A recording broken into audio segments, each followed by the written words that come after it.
UDF മന്ത്രിസഭ അധികാരത്തിലേറിയതിനു ശേഷം ആദ്യമായി ഗവർണർ നടത്തിയ നയപ്രഖ്യാപന പ്രസംഗമാണ് ഇന്ന് നടന്നത്. അത് സർക്കാരിന്റെ നയങ്ങളുടെ പ്രതിഫലനമാണ്.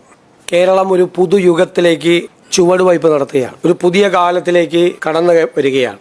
ആ നയ വ്യതിയാനവും ആ നയങ്ങളുടെ പ്രഖ്യാപനവുമാണ് ഇന്ന് ഗവർണർ നടത്തിയത്. അതിലൂടെ ഒരു കാര്യം വ്യക്തമാണ്: ഞങ്ങൾ തെരഞ്ഞെടുപ്പ് കാലത്ത് ജനങ്ങളോട് നൽകിയ വാഗ്ദാനങ്ങൾ പൂർണ്ണമായി നടപ്പാക്കും.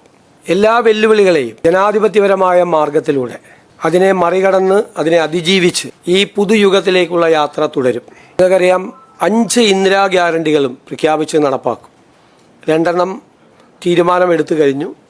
ബാക്കിയുള്ളത് അതിൻ്റെ സാമ്പത്തികമായ മറ്റ് കാര്യങ്ങൾ കൂടി പരിശോധിച്ച്, ഗവൺമെൻറ് തലത്തിൽ പരിശോധിച്ച് ഉചിതമായ സമയത്ത് മറ്റു പരിപാടികൾ കൂടി പ്രഖ്യാപിക്കും.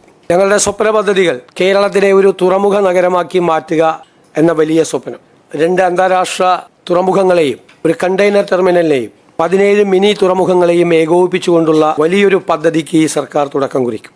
ഏഷ്യയിലെ ഏറ്റവും പ്രധാനപ്പെട്ട ഏവിയേഷൻ ഹബ്ബാക്കും. കാരണം ചെറിയ സ്ഥലത്ത് 4 അന്താരാഷ്ട്ര വിമാനത്താവളങ്ങളാണ് നമുക്കുള്ളത്. അതിനാവശ്യമായ ഏവിയേഷൻ പ്രോജക്റ്റുകൾ ഞങ്ങളുടെ കയ്യിലുണ്ട്.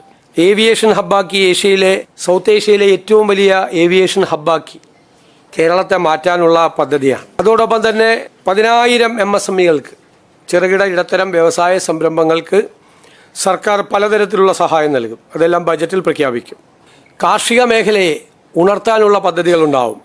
സഹകരണ പ്രസ്ഥാനം തകർന്നുകൊണ്ടിരിക്കുകയാണ്. അതിനെ തിരിച്ചു കൊണ്ടുവരാനും അതിൻ്റെ വിശ്വാസ്യത ഉറപ്പുവരുത്താനും ഉള്ള പദ്ധതികൾ ആവിഷ്കരിച്ചുകൊണ്ടിരിക്കുക. ഉന്നത വിദ്യാഭ്യാസ മേഖലയെ പൂർണ്ണമായി ആധുനികവൽക്കരിക്കും.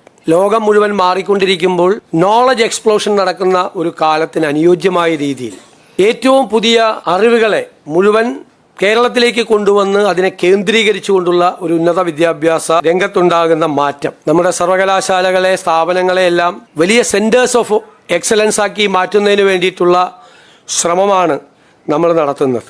ക്ലൈമറ്റ് ചേഞ്ച് വളരെ പ്രധാനപ്പെട്ട ഒരു ഘടകമാണ്. തീർച്ചയായിട്ടും സർക്കാർ രൂപീകരിക്കുന്ന പദ്ധതികളിലെല്ലാം പ്രധാനപ്പെട്ട ഒരു ഘടകം നമ്മുടെ പരിസ്ഥിതിയും കാലാവസ്ഥാ വ്യതിയാനവും ആയിരിക്കും.